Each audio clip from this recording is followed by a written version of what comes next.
Hello friends, നമുക്കിന്നൊരു crab roast ഉണ്ടാക്കിയാലോ? എൻ്റെ കയ്യിൽ കുറച്ച് ക്രാബ്സ് ഉണ്ട്. കണ്ടോ, നല്ല അടിപൊളി ക്രാബ്സ് കുറച്ച് എൻ്റെ കയ്യിലുണ്ട്. നമുക്ക് എങ്ങനെ ക്ലീൻ ചെയ്തെടുക്കാം, എങ്ങനെ ക്ലീൻ ചെയ്തെടുത്തൊരു അടിപൊളി ക്രാബ് റോസ്റ്റ് ഉണ്ടാക്കാമെന്ന് നോക്കാം.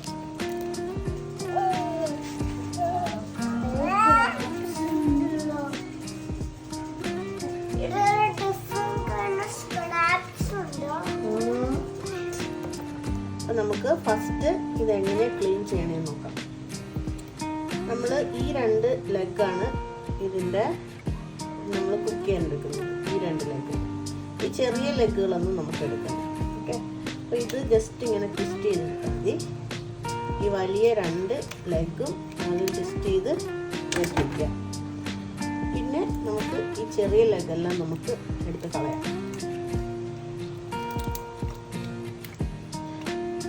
പിന്നെ നമ്മൾ എടുക്കുന്നത് ഇതിൻ്റെ ഈ വലിയ തൊണ്ടില്ലേ, മണ്ടേ ഭാഗത്തുള്ള ആ വലിയ തൊണ്ട് റിമൂവ് ചെയ്യണം. അതിന് നമുക്ക് ജസ്റ്റ് ഇവിടെ നിന്നിങ്ങനെ പൊളിച്ചെടുത്താൽ മതി.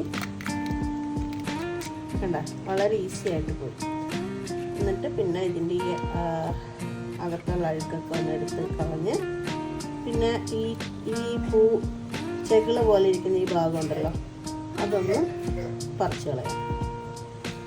പെട്ടെന്ന് ഭയങ്കര ഈസി ആയിട്ട് നമുക്ക് ചെയ്യാൻ പറ്റും.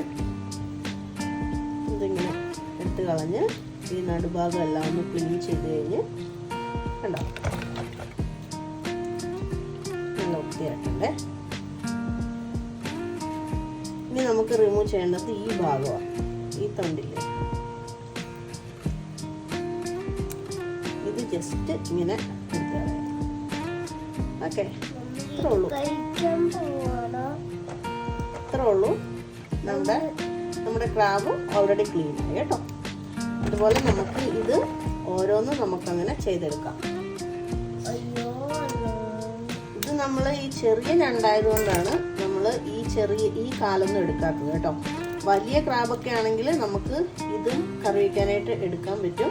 അതിൻ്റെ ജസ്റ്റ് ഈ ടിപ്പ് എൻഡ് മാത്രം നമുക്കൊന്ന് കട്ട് ചെയ്ത് കൊടുത്താൽ മതിയായിരിക്കും.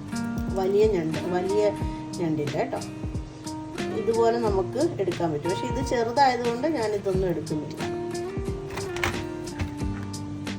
അപ്പം നമ്മൾ ഇതെല്ലാം ജസ്റ്റ് ഇതിൻ്റെ തൊണ്ടൊക്കെ കളഞ്ഞ് വെച്ചിട്ടുണ്ട്.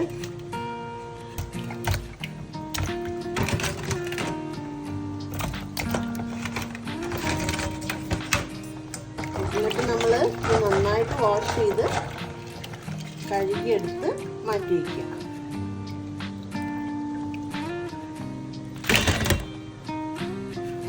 നമ്മുടെ ഞണ്ട് ഇവിടെ കഴുകി റെഡിയാക്കി വെച്ചിരിക്കുകയാണ്. ഇനി നമുക്ക് ഇത് വെക്കാൻ ആവശ്യമുള്ള സാധനങ്ങൾ എന്ന് പറഞ്ഞാൽ ഞാൻ എടുത്തിരിക്കുന്നത് ഒരു 1.5 സവോള എടുത്തിട്ടുണ്ട്. നമുക്ക് ചെറിയ ഉള്ളി ഉണ്ടെങ്കിൽ ചെറിയ ഉള്ളി എടുക്കാം. എൻ്റെ കയ്യിൽ ചെറിയ ഉള്ളി ഇല്ലാത്തതുകൊണ്ടാണ് ഞാൻ സവോള എടുത്തിരിക്കുന്നത്. നമുക്ക് ചെറിയ ഉള്ളി ഇടുമ്പോഴത്തേക്കും കറിക്ക് ഒത്തിരി ടേസ്റ്റ് നന്നായിട്ട് കൂടും. പിന്നെ നമ്മൾ കൂടുതലും കുരുമുളകാണ് ചേർക്കുന്നത്. അതുകൊണ്ട് ഞാനൊരു 2 പച്ചമുളക് എടുത്തിട്ടുണ്ട്. ഒരു ചെറിയ കഷ്ണം ഇഞ്ചി, പിന്നെ ഒരു 5-6 വെളുത്തുള്ളി. പിന്നെ നമുക്ക് വേണ്ടത് പെരുംജീരകം എടുത്തിട്ടുണ്ട്. ഒരു 1/2 ടീസ്പൂൺ പെരുംജീരകം എടുത്തിട്ടുണ്ട്. ഒരു 1/4 ടീസ്പൂൺ നല്ല ജീരകം എടുത്തിട്ടുണ്ട്.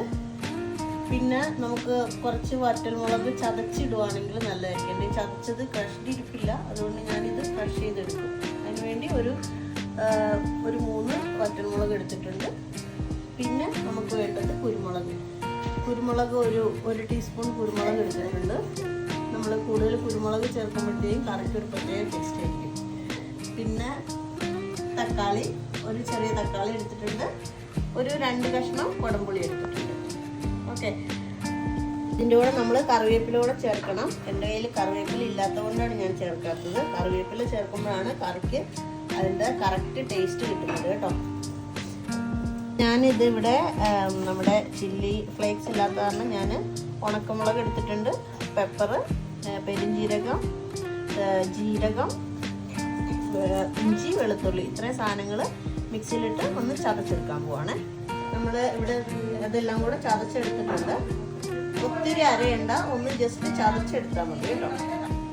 ഇനി നമ്മൾ പാൻ ചൂടാക്കാൻ വെച്ചിട്ടുണ്ട്.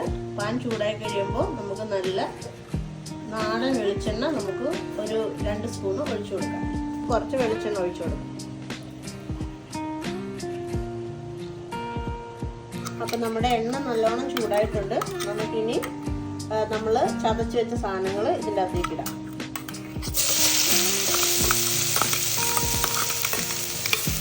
ഇളക്കി കൊടുക്കാം.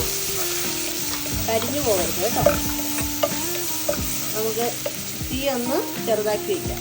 ഓക്കെ, ലോ ഫ്ലെയിമിലിട്ട് നന്നായിട്ട് ഇളക്കി കൊടുക്കാം.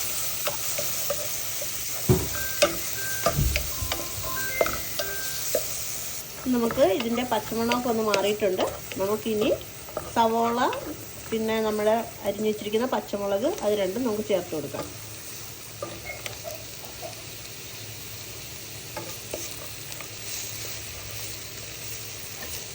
സവോളയും പച്ചമുളകും ചേർത്തിട്ട് നല്ലൊരു ബ്രൗൺ നിറമാവുന്നവരെ നമ്മൾ സവോള വഴറ്റി കൊടുക്കാം. നല്ലോണം വഴറ്റി കൊടുക്കാം. ഓക്കെ, സവോള പെട്ടെന്ന് വഴരാനായിട്ട് നമ്മൾ കുറച്ച് ഉപ്പിട്ട് കൊടുക്കുന്നുണ്ട്. നമുക്ക് ഫ്ലെയിം ഇച്ചിരി കൂട്ടി വെച്ച് കൊടുക്കാം, സവോള പെട്ടെന്ന് വഴഞ്ഞ് കിട്ടുന്നതിനായിട്ട്. നല്ലോണം ഇളക്കി കൊടുക്കുക കേട്ടോ.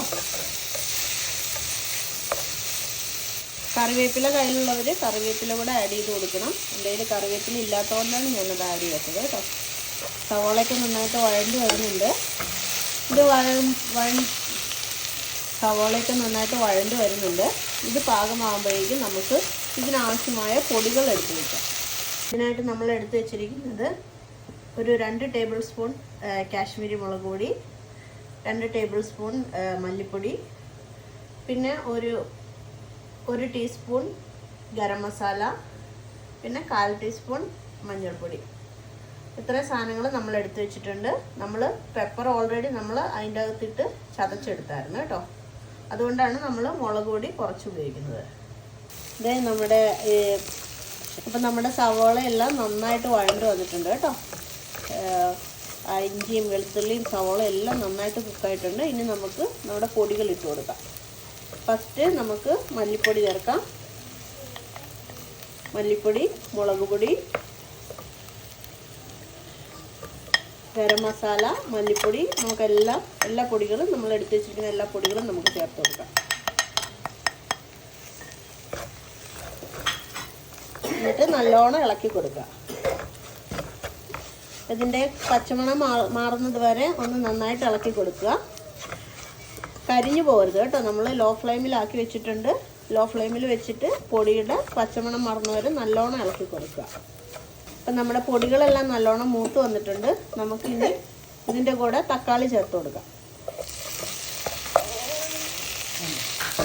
തക്കാളി ചേർത്ത് ഇളക്കിയിട്ടുണ്ട്. ഇനി നമുക്ക് ഇതോടൊപ്പം തന്നെ നമ്മൾ എടുത്തു വെച്ചിരിക്കുന്ന 2 കഷ്ണം കൊടംപുളി ഇതോടൊപ്പം തന്നെ ചേർത്ത് കൊടുക്കാം. നമ്മൾ അധികം വെള്ളം ഒഴിക്കുന്നില്ല. ഈ കൊടംപുളി ഇട്ട് വെച്ച കുറച്ച് വെള്ളം മാത്രമേ നമ്മൾ ഒഴിക്കുന്നുള്ളൂ കേട്ടോ. ബാക്കി വെള്ളം നമ്മുടെ ഞണ്ടിൻ്റെ അകത്തുനിന്ന് തന്നെ ഇതിലേക്ക് ഇറങ്ങി വന്ന് വെന്തോളും. പിന്നെ അവസാനം നമുക്ക് കറിയിൽ കൂടുതൽ വെള്ളം വേണമെന്നുണ്ടെങ്കിൽ നമുക്ക് വെന്ത് കഴിഞ്ഞിട്ട് നമുക്ക് ചേർത്ത് കൊടുക്കാം. ഇപ്പം നമ്മൾ അധികം വെള്ളം ഒഴിക്കുന്നില്ല. ഇനി നമുക്ക് ഈ തക്കാളിയും കൂടെ ഒന്ന് വെന്ത് കിട്ടുന്നതിനായിട്ട് നമുക്ക് മൂടി വെച്ച് വേവിക്കാം. നമ്മൾ മൂടി വെച്ച് വേവിക്കാവേ. അപ്പോൾ നമ്മുടെ തക്കാളി എല്ലാം ഇപ്പോൾ കുക്കായിട്ടുണ്ട്. കണ്ട, തക്കാളി എല്ലാം നന്നായിട്ട് കുക്കായിട്ടുണ്ട്. ഇനി നമ്മൾ കുറച്ച് ഉപ്പല്ലേ ചേർത്തിട്ടുള്ളായിരുന്നു ആദ്യം. നമുക്ക് നോക്കിയിട്ട് കുറച്ചും കൂടെ ഉപ്പ് ചേർത്ത് കൊടുക്കാം. എനിക്ക് കുറച്ചുകൂടെ ഉപ്പ് ചേർത്ത് കൊടുക്കണം. നിങ്ങൾ നോക്കിയിട്ട് ആവശ്യത്തിന് ഉപ്പ് ചേർത്ത് കൊടുക്കുക. പുളിയൊക്കെ ആഡ് ചെയ്തിരിക്കുന്നതുകൊണ്ട് അത്യാവശ്യം ഇച്ചിരി ഉപ്പ് നമ്മൾ ചേർത്ത് കൊടുക്കും. അപ്പം ഞാൻ ആവശ്യത്തിന് ഉപ്പ് ചേർത്ത് കൊടുത്തിട്ടുണ്ട്. ഇനി നമുക്ക് ഇതിലേക്ക് ഞണ്ട് നമുക്ക് എടുത്തിടാം.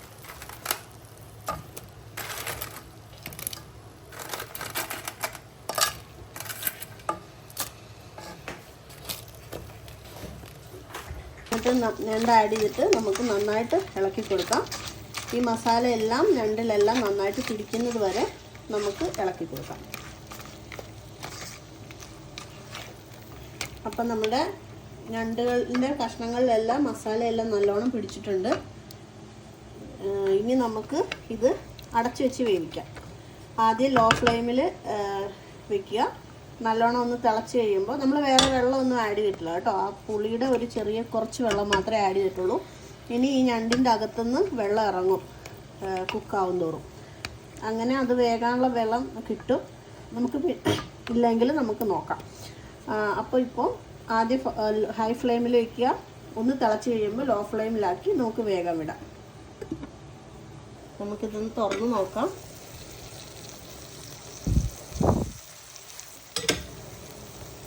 കണ്ടോ, നല്ല നമ്മൾ ഒട്ടും വെള്ളം ഒഴിച്ചിട്ടില്ലായിരുന്നു. അത്യാവശ്യം വെള്ളമൊക്കെ ഇതിൻ്റെ അകത്തുണ്ട്.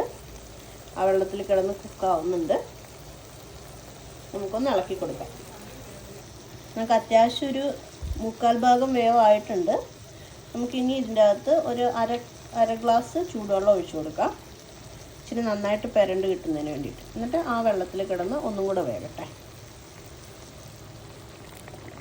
ഇപ്പം നമ്മൾ ഒരു 15 മിനിറ്റ് നേരത്തോളം നമ്മളിത് കുക്ക് ചെയ്തിട്ടുണ്ട്. എല്ലാം നല്ല മസാലയെല്ലാം നല്ലോണം പിടിച്ച് ഞണ്ടെല്ലാം നല്ലോണം വെന്ത് വന്നിട്ടുണ്ട്. നമുക്കിനി ഇതിൻ്റെ പുറത്തേക്ക് നമ്മൾ കുറച്ച് കട്ട് ചെയ്ത റൗണ്ടായിട്ട് കട്ട് ചെയ്ത തക്കാളി നമ്മൾ ചേർത്ത് കൊടുക്കുന്നുണ്ട്. അത് അങ്ങനെ ചേർത്ത് കൊടുക്കുമ്പോൾ ഒരു പ്രത്യേക ടേസ്റ്റാണ്. ഒരു പകുതി വെന്ത തക്കാളി ഇതിൻ്റെ അകത്ത് കഴിക്കാൻ നല്ല ടേസ്റ്റാണ്. ഈ കൂടെ തന്നെ നമ്മുടെ കയ്യിൽ കറിവേപ്പില മസ്റ്റായിട്ട് ഇട്ട് കൊടുക്കണം. ഈ കൂടെ തന്നെ കറിവേപ്പില ഇട്ട് കൊടുക്കുക. എൻ്റെ കയ്യിൽ കറിവേപ്പില ഇല്ലാത്തതുകൊണ്ട് ഞാൻ ആഡ് ചെയ്യുന്നില്ല. കറിവേപ്പില ഇട്ട് കൊടുക്കുക. വേണമെങ്കിൽ ഒരു അര ടേബിൾ സ്പൂൺ വെളിച്ചെണ്ണയും കൂടെ നമുക്കൊന്ന് ഇതിൻ്റെ പുറമെ ഒന്ന് ഒഴിച്ചു കൊടുക്കാം. എന്നിട്ട് നമുക്ക് മൂടി വെച്ച് ഒരു 5 മിനിറ്റ് മൂടി വെച്ച് വേവിച്ചിട്ട് നമുക്ക് ഫ്ലെയിം ഓഫ് ചെയ്യാം. ഞാൻ ഇച്ചിരി വെളിച്ചെണ്ണ ആഡ് ചെയ്ത് കൊടുത്തിട്ടുണ്ട്. ഇത് ഇളക്കണ്ട, ഇതിങ്ങനെ തന്നെ വെച്ച് നമുക്ക് മൂടി വയ്ക്കാം. നമ്മുടെ തക്കാളിയൊക്കെ ഒന്ന് പകുതി വെന്ത് വന്നിട്ടുണ്ട്. നമുക്കിനി അത് ജസ്റ്റ് ഒന്ന് ഇളക്കി യോജിപ്പിച്ച് മൂടി വയ്ക്കാം.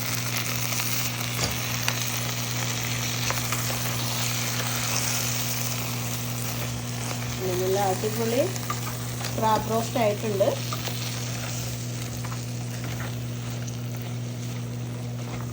ഒത്തിരി ഇട്ട് ഇളക്കണ്ട, ജസ്റ്റ് ഒന്ന് ഇളക്കി ഇനി നമുക്ക് ഒരു പാത്രത്തിലേക്ക് മാറ്റാം. അപ്പോൾ ഫ്രണ്ട്സ്, നമ്മുടെ ക്രാബ് റോസ്റ്റ് ഇവിടെ റെഡി ആയിട്ടുണ്ട്. ഞാനിവിടെ ഒരു സെർവിങ് ബോളിലേക്ക് മാറ്റിയിട്ടുണ്ട്. കണ്ടോ, നല്ല അടിപൊളി ക്രാബ് റോസ്റ്റ്, നല്ല ടേസ്റ്റിയാണ്. നിങ്ങളെല്ലാവരും ട്രൈ ചെയ്ത് നോക്കണം. ട്രൈ ചെയ്ത് നോക്കി അഭിപ്രായങ്ങൾ പറയണം കേട്ടോ. Thank you.